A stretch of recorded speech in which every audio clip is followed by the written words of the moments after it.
Would I be wrong if I decide to cancel my family trip?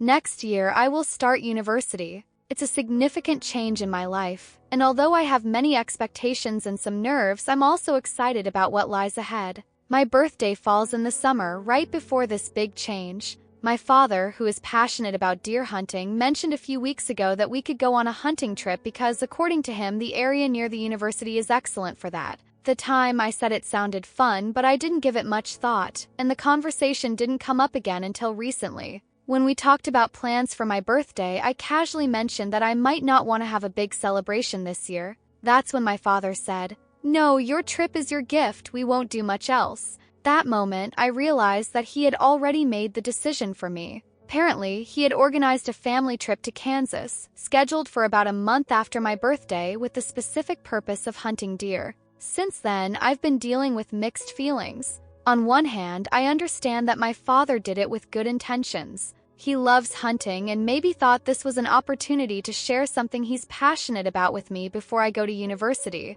Probably for him, it's a way to strengthen our bond before I take an independent path. But on the other hand, it's not what I want for my birthday. I don't particularly enjoy deer hunting, and a family trip feels more stressful than relaxing. It hurts that he decided for me without asking what I really wanted. I feel like my opinion wasn't considered, and I worry that if I say something, it might come across as ungrateful or spoiled. Plus, the hotel and everything are already booked, which involves a considerable amount of money. Canceling it could be a problem, and I don't want to make my father feel bad either. I find myself in a dilemma. On one hand, I don't want to ruin his excitement or waste the opportunity to spend time with him. But on the other hand, I also want my birthday to be special for me, not just for him. How could I communicate this to him without making him feel offended or hurt? In the following days, I tried to avoid the topic, but my discomfort became more evident when my mother asked if I was excited about the trip. I didn't know what to say. I mumbled something about how much I would enjoy spending time with the family, but she noticed my lack of enthusiasm. "You don't seem too excited," she said with a knowing smile. That was when I realized that if I wanted to change something, I had to talk to my father soon. The longer I waited, the harder it would be. But how could I bring up the subject without making him feel attacked or disappointed? I tried rehearsing the conversation in my head. Maybe I could start by saying something like, "Dad, I really appreciate what you did, but there's something I need to tell you." Or perhaps I could approach it from a practical standpoint. "Is there any way we could adjust the plans to include something that excites me a little more?" But all the options seemed complicated. Finally, one day while he was watching a hunting documentary on TV, I decided to sit next to him and try to bring up the topic casually. "That looks like a great place to hunt," I commented, pointing at the screen. He nodded enthusiastically and started talking about hunting techniques and how important it is to know the terrain well. I took the opportunity to say, "Dad, about my birthday trip. I want to talk to you about it." Immediately, I noticed a slight change in his expression. His smile softened and he looked at me with interest. "Of course. Tell me, what's on your mind?" I took a deep breath before continuing. "I really appreciate that you planned something so special, and I know you did it thinking about sharing something important with me. But the truth is, I'm not sure it's what I want for my birthday." There was a brief silence, and for a moment I feared he might get upset or feel hurt. But instead, he slowly nodded and said, "Well, tell me, what would you like to do?" I felt an immediate sense of relief. I didn't expect him to react so openly. "I'd like the trip to be part of a family vacation, but maybe we could do something else for my birthday, something I choose. I don't want you to think I don't appreciate what you did, I just want something that excites me too." He seemed to think about it for a moment before responding. "That makes sense. I guess I got so excited about the idea that I didn't stop to ask if it was really what you wanted. We can find a way to make it work for both of us." That was exactly what I needed to hear. I realized that talking about things with honesty and respect is always the best option. From that moment on, we started planning something together that would make both of us happy, ensuring that this birthday would be special in a way that we could both enjoy. But what I didn't know at the time was that this trip would lead us to an experience neither of us could have imagined. The trip to Kansas started to feel more real as the date approached. Even though I had managed to talk to my father and find a balance in our plans, the idea of spending several days in an unfamiliar environment surrounded by forests and hunting weapons still didn't excite me much. However, something in the air felt different. Maybe the feeling that something unexpected could happen kept my mind from stopping thinking about the trip. Preparation was meticulous. My father checked every piece of equipment with the precision of an expert: binoculars, detailed maps of the region, ammunition, supplies, and of course his favorite rifle. I, on the other hand, packed a couple of books, headphones, and enough clothes for several days. One thing was clear: I would spend as much time as possible away from the hunt. The road trip was long but also peaceful. My parents talked about routes while I looked out the window, watching the landscape gradually change. Endless prairies, dense forests, and a clear sky stretching as far as the eye could see. There was something imposing about the vastness of the place, something I had never felt before. When we finally arrived at the cabin, the atmosphere felt strangely cozy. It wasn't a luxury hotel, but it had the essentials: comfortable beds, a fireplace, and an impressive view of the forest. The first night passed quietly. We had dinner early, my father shared stories about his previous hunting trips, and I pretended to be interested as best I could. But deep down, something inside me told me this trip would be different. The next day, while my father prepared to leave early to explore, I decided to take a walk around the area. I hadn't gone far when I noticed something unusual: a narrow path that seemed rarely used. It wasn't on the maps my father had brought, which made it even more intriguing. Without thinking too much, I decided to follow it. With every step, the sense of isolation grew stronger. The air was thick with a fresh scent of damp earth and dry leaves. I walked for several minutes until I stumbled upon something unexpected: a small cabin, partially hidden among the trees. It looked old but not abandoned. There were signs of recent activity: firewood stacked by the door, a rope hanging from a hook, and traces of ash in an outdoor fire pit. My curiosity grew. I approached cautiously, observing every detail. Just as I was about to knock on the door, a creaking sound behind me made me freeze. I quickly turned around and, to my surprise, saw an older man watching me from a distance. His expression was neutral, but his eyes carried an unsettling intensity. "Not many people find this place," he said in a firm but non-hostile voice. A chill ran down my spine. I didn't know whether to apologize or run away. I opted for the first option. "Sorry, I didn't mean to intrude. I was just exploring." The man nodded slowly and took a few steps closer. Now I could see his features better: sun-weathered skin, a graying beard, and a posture that radiated experience. He didn't seem angry, just observant. "You're different from the hunters who come through here. You're not carrying a rifle or heavy boots. You're not looking for prey." His observation caught me off guard. I realized he was right. That moment, I wasn't a hunter or a tourist, just someone who had followed a path without knowing where it would lead. "I just wanted to see what was beyond what my family expected me to do," I responded without thinking too much. The man barely smiled. "Then you found more than you expected." Before I could reply, he turned and walked toward the cabin, opening the door with a steady motion. "If you have questions, come in. If not, keep walking." I stood still, weighing my options. My instincts told me the situation was strange, but there was also something intriguing about the way the man spoke, about how he seemed to know more than he was saying. Without knowing why, my feet moved before I could consciously decide. I crossed the doorway and found myself in a surprisingly well-organized space. Shelves filled with old books, a rifle hanging on the wall, and a table with meticulously arranged tools. The man sat down and gestured to a chair across from him. "Sit." There aren't many chances to talk to someone willing to listen. I took a deep breath and sat down. I had no idea what I was about to hear, but something told me this encounter would change my perspective on the trip entirely. The silence inside the cabin was heavy, charged with an expectation I couldn't ignore. The man, whose name I still didn't know, observed me for a few moments before intertwining his hands over the worn wooden table. His gaze wasn't hostile, but it carried an intensity that made me feel exposed. I didn't know if I had made a mistake by crossing that door, but it was too late to turn back without seeming disrespectful or scared. "Not many make it here," he finally commented, his voice deep and measured, "and even fewer decide to step inside." I tried not to show any nervousness, though my heart was pounding. I wasn't sure how to respond, so I simply waited for him to continue. "I saw you when you followed the path," he went on. "Most visitors don't even notice it. It's outside their maps and plans. But you found it. I didn't do it on purpose, I wanted to say, but something in his expression made me reconsider. Maybe deep down I had been looking for something more, something beyond what was planned. I didn't know anyone lived here,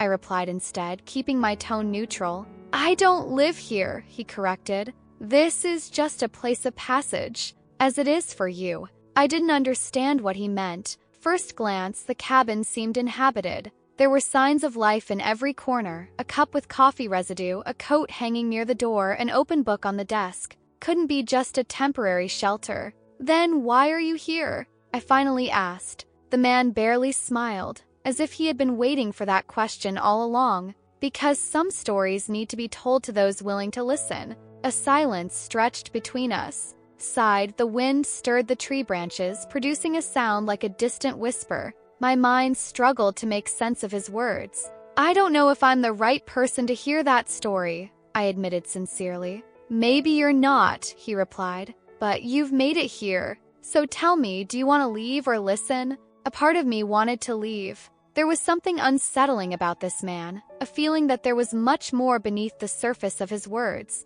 But another part, deeper inside, didn't want to walk away without knowing what he had to say. I took a deep breath and nodded. I'll listen. The man leaned forward slightly, as if about to share a secret. Many years ago, when this forest was denser and the paths less traveled, some believed that certain regions weren't just the territory of wild animals. They said there were places that belonged to something older than the maps, something that couldn't be hunted or trapped. His tone was calm, but every word seemed to carry a meaning beyond my understanding. I didn't know what to say, so I remained silent, waiting for him to continue. Many thought they were just legends, old tales told by those who feared the dark. But over time, some stopped coming back from their expeditions. Experienced hunters, explorers, people who knew the area well. They ventured into the forest and simply disappeared. A chill ran down my spine. It was easy to dismiss his words as just a story meant to scare outsiders, but the way he spoke made them feel like something more. And what do you think happened to them? I asked, trying to sound skeptical. I don't think, he corrected. I know. The air suddenly felt colder. Then what happened to them? The man leaned back in his chair and observed me in silence for a moment before answering. Something called them. Something that shouldn't be disturbed. I felt a knot in my stomach. I didn't know if it was the way he said it or the expression on his face, but every word made the room feel smaller, more confined. And you? I asked, trying not to let the silence linger too long. How do you know so much about this? The man let out a quiet chuckle, more like a sigh. Because I was called once too, and unlike the others, I was able to come back. A shiver ran through my skin. Something told me the story was only just beginning, and whether I wanted to or not, I was already too involved to simply walk away. Sighed, the wind struck the cabin with force. In that moment, I realized that I hadn't come on this trip by mere coincidence. Something deep within me knew I was supposed to be here at this precise moment, and for the first time, I wondered if what my father had planned was just an excuse to bring me to this point. Creaking of the wood beneath the night breeze accompanied the silence that had settled in the cabin. My mind was racing, trying to process what I had just heard. The man, whose story seemed taken from a forgotten tale, watched me patiently, as if waiting for the pieces to fall into place in my head on their own. If you came back, it means something allowed you to, I finally said, my voice steadier than I expected. But the others, they weren't as lucky. The man nodded slowly. I returned, yes, but not without a cost. My chest tightened with a tension I couldn't ignore. There was something in his tone, in the way his gaze briefly wavered before locking onto mine again, that made me realize he wasn't playing. His story, as unbelievable as it sounded, wasn't just a warning meant to scare a curious outsider. What did you have to leave behind? Question escaped my lips before I could stop it. Part of me feared the answer. Everything. A single word carrying an unimaginable weight. His expression didn't change, but the room seemed to grow colder. A shiver ran down my spine. I don't understand. What does that mean? The man leaned forward slightly, resting his elbows on the table. At first, I didn't understand either. But when you step into a territory that doesn't belong to you, you must be willing to pay the price for your boldness. Tension in my throat tightened. And now you think I've stepped where I shouldn't have. His silence was a confirmation more powerful than any words. Suddenly, I felt trapped in a situation I no longer controlled. The idea of a simple hunting trip, something I had initially seen as an inconvenience, had transformed into something much bigger, much darker. "It's not a curse," he said after a few seconds. "It's not an empty warning. It's a call. And you've already heard it." Goosebumps rose on my skin. "If I leave now, will it stop?" The man's gaze hardened. "The right question isn't whether you can leave. It's whether you have the will to ignore it." Ignore. That word felt strange, as if it were possible to rid myself of something that had already taken root deep within my mind. As if I could pretend I didn't feel the pull of something I didn't understand. I stood up from the chair, feeling my legs stiff as if I had been sitting for hours. I needed air. Without another word, I stepped out of the cabin, inhaling the crisp night breeze. The forest stretched before me like a sea of shadows, silent, expectant. I wasn't sure what to do. Something inside me told me I should return to my family, pretend nothing had happened, that the man's story was nothing more than an empty fable. But another part, a more primal one, felt that it was already too late. From deep within the forest, a sound I couldn't describe in words sent ice through my veins. It wasn't the creaking of branches or the howl of an animal. It was something else. Something that didn't belong to this world. I turned back toward the cabin, but the man was no longer at the door. I was alone with the night and the echo of what I had just heard. I had two choices: return and pretend it was all just a coincidence, or step into the unknown and discover the truth for myself. I took a deep breath, knowing that whichever decision I made would change my life forever. The air was thick. Every sound in the forest felt amplified, as if the night itself was holding its breath. My mind was torn between reason and a primal impulse I couldn't ignore. The echo of that unknown sound still resonated in my chest, a call that seemed meant only for me. I looked toward the cabin, expecting to see the man, but the door was slightly ajar, and the chair where he had been sitting was empty. I didn't know when he had disappeared or where he had gone. Something told me that, whatever his story was, his role in this part had ended. I felt a sense of inevitability. I couldn't simply return to camp and pretend nothing had happened.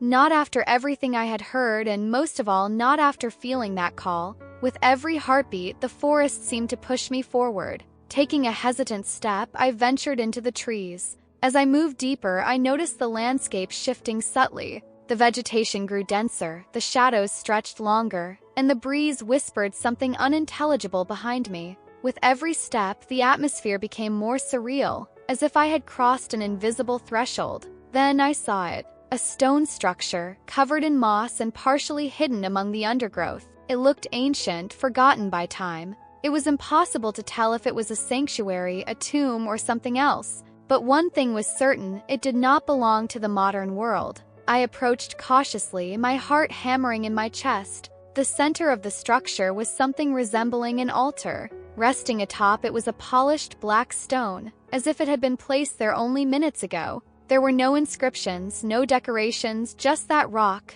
absorbing the faint moonlight as if refusing to reflect it. I stopped. A part of me screamed to turn back, to get out of there before it was too late. But another part, the one that had brought me here, told me there was no turning back. I reached out toward the stone. The moment my fingers brushed against it, a chill surged through my entire body, a sensation of absolute cold, followed by a torrent of images stabbing into my mind like fragments of a broken dream. I saw faces of people I didn't know. I saw figures moving between the trees, shadows slipping through the darkness. I heard whispers in a language I didn't understand. And finally, I saw a man standing with his back to me, in front of the cabin I had been in just moments ago. I knew who he was without needing to see his face. The stranger who had told me his story. Suddenly, the vision shattered. I was back in the forest, the stone still beneath my fingertips. The air was colder. Something had changed. I pulled away quickly, stumbling backward. My breath came in ragged gasps as I struggled to process what had just happened. But then, the realization hit me with the force of an undeniable truth. The man had said he was able to return, but he never said in what form. I understood instantly what it meant. Every person who had been called to this place had left something behind, and I, unknowingly, had crossed the same line. It was no longer a matter of choosing whether to stay or leave. It was a matter of how much of me would make it back. Taking a step back, I tried to suppress the rising panic. I couldn't let fear take over. I had to return to the cabin, find the man, and demand answers. But when I turned around, the path I had come from was gone. In its place, a dense wall of trees loomed where there had once been a clearing. I was trapped. I closed my eyes for a moment, trying to steady my breathing. I couldn't lose my mind. I had to think. If the man had found a way out, then so could I. With determination hardening inside me, the most terrifying question resurfaced. If I made it back, what part of me would be left behind? Regardless of the answer, I had only one choice: move forward. And so I did.